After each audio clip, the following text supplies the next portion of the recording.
The landscape of retirement and what retirement looks like for us as Americans has changed sort of gradually over time, but it's definitely has a different face and look to it now than it did 30 or 40 years ago for sure. Because back in the day, you worked for a company for 25, 30, 35 years, sort of put in your time, as they said, and then once you'd been with the company long enough, you retired, and they had their own retirement program or pension program where you retire and then you collect 60 or 70% of your paycheck for life.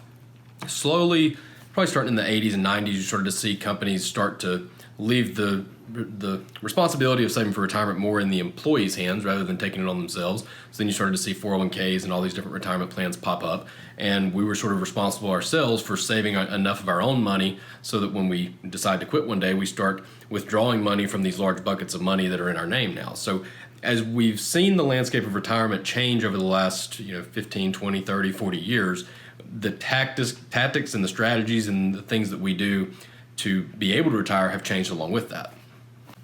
And one approach that we're starting to see more and more of is what I would kind of call semi-retirement, where you go into this little gray area phase where you're not still working full time, but you are still doing something to collect a paycheck.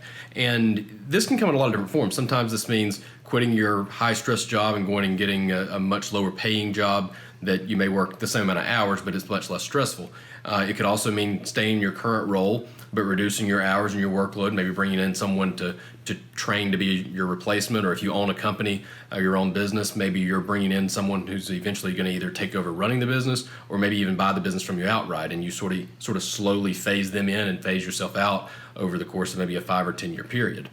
But regardless of the details and the particulars of it, we're seeing a lot more people maybe stop working full-time a little bit earlier, but then stretching out that semi-retirement a little bit. And that has a couple of really big benefits to it. Because let's say you were going to retire at 65 and just turn off the lights and say, that's it, I'm done. Well, if you start sort of a semi-retirement period at age 60 and stretch that out to maybe age 70, technically you could say you're not really working any different amount over that time frame, I guess, for lack of a better way of saying it. Rather than working full-time for 5 years and then being completely retired, doing nothing for 5 years, you're sort of putting in half the work for twice as long and doing part-time for 10 years. And the financial benefits this can have is pretty significant, because by stretching that out from 65 to 70 before you're actually going to be tapping into your retirement income, you've killed two birds with one stone.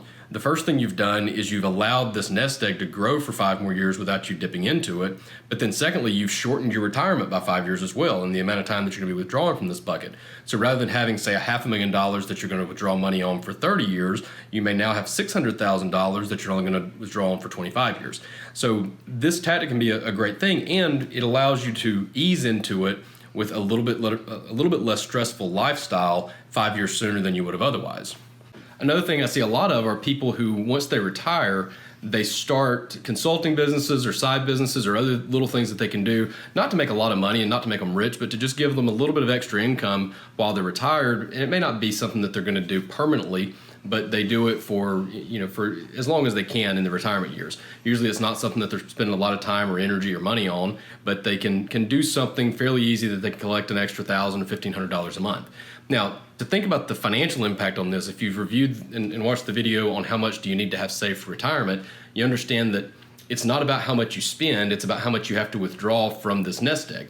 So let's say your budget is $6,000 a month and your Social Security and your pensions add up to be about $4,000 a month. That means you've got to take out $2,000 a month from some type of retirement account. Well, even if you can find some type of part-time work or a side business or some type of consulting work that's going to pay you $1,000 a month, I mean, that's nothing compared to the $6,000 or $7,000 or $8,000 that you were making prior to retirement. But let's look at what that does to how big of a nest egg you need to have. You were withdrawing $2,000 a month, but since you now have an extra $1,000 a month worth of income, that cuts the amount you're withdrawing in half, which means you've got twice as much money as you needed to have for retirement. Or said another way, you now could retire with half as much as you otherwise would have. If you could make even $1,500 a month, now you've gone from, let's say you needed $400,000 to make this retirement plan work. Now, rather than needing $400,000, if you can make $1,500 a month, that cuts that by 75%. Now you could retire on even $100,000. And if you could get to a point where you're making, say, $2,000 a month on a part-time thing, that's still 25% of what you were making when you were working full-time. But now you're not going to have to dip into your retirement at all. And now that retirement nest egg is just there as a safety net or a security blanket, if you will. So again, semi-retirement can take a lot of different forms and it can look a lot of different ways, and it's not something that's going to work for everybody in every situation. Certainly, some jobs that you may have worked give you more opportunities to do consulting or side businesses or whatever once you're retired than others might have. But for a lot of people, it does work, and it has a tremendous amount of benefits, somewhat to your lifestyle and also to your pocketbook. So.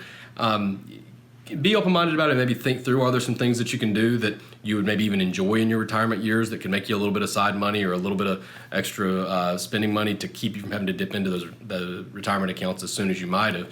Because if you can put off having to touch those retirement funds even for 5 or 10 years, it can make a huge difference on how much security you have and how much of an extra cushion or buffer that you have towards the end of your retirement years. So it can be a great resource or a great strategy or approach to look at. So I would spend some time thinking through that and see if that might be something that's right for you.